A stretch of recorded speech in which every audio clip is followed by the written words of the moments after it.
Welcome to today's tutorial on the fan aerial. There's the move, and here is a slow-mo.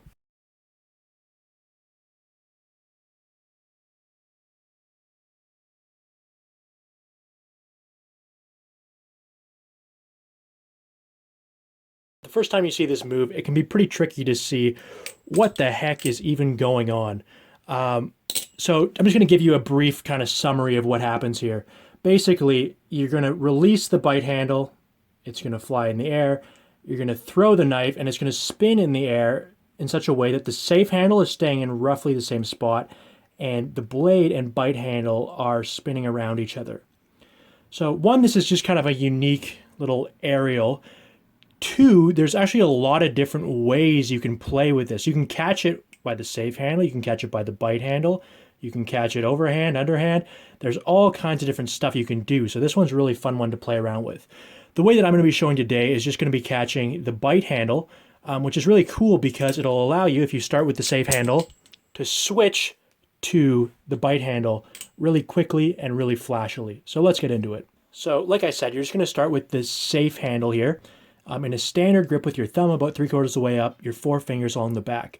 You're going to begin by pointing your palm downwards in such a way that when you release the bite handle, it will also point straight downwards.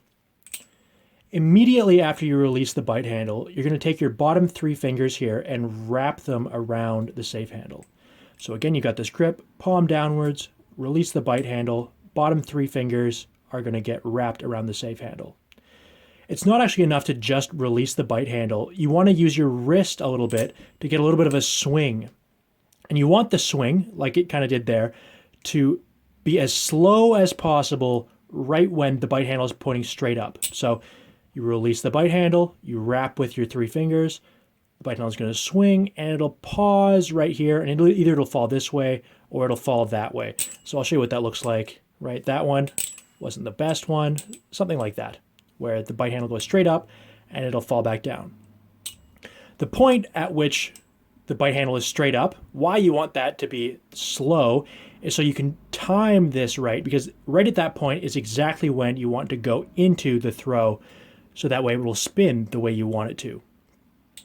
In order to go into the throw, you're going to use these 3 fingers that you've wrapped. You're not even going to really use your thumb at all. What's going to happen is once the bite handle is pointing straight up, you're going to pull upwards in this kind of a motion, and at the same time you're going to let the knife roll out of your fingers, and this is going to cause a spin. So you can see how if I pull up, it'll cause this handle here to go from facing up to facing towards me. What'll happen is you can just practice this as an aerial, and it's quite hard to get it to spin exactly how you want it for a long time. Eventually it'll collapse either this way or it'll collapse that way. In reality, all this trick needs is just one single solid rotation. So after the bite handle has gone completely vertical, you release it, the bite handle is going to point towards you, and it's going to do a 360-degree rotation, and you're going to catch. Like I mentioned earlier, there's a couple different catches you can do. I'll let you play around with that. Once you catch, you're going to do the wrist pass, and that's the end of the move. So the wrist pass tutorial will be in the description, as well as like tutorials for fans and things that are going to help you with this. But for the most part, that's it.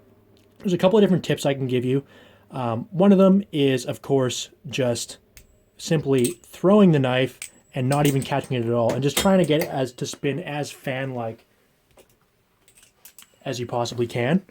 Another one is, of course, to just throw it and spin it maybe a little bit slower than you would if you were trying to do this move in the flashiest way possible. But one of the best tips I can give, that's kind of one of the most fun and most tricky, is the faster you do this move, the better it looks. So I'm going to try and do it as fast as I can. And that really gives you the wow factor that you're probably looking for when you're trying to do this trick. So that's it. Just practice by throwing it in the air and trying to get the spin right. Practice by throwing it slower than usual, but when you really want to do this trick, do it as fast as possible, and that'll make it look the best. So that's it. Hope you guys like this one. Thanks for watching. Peace.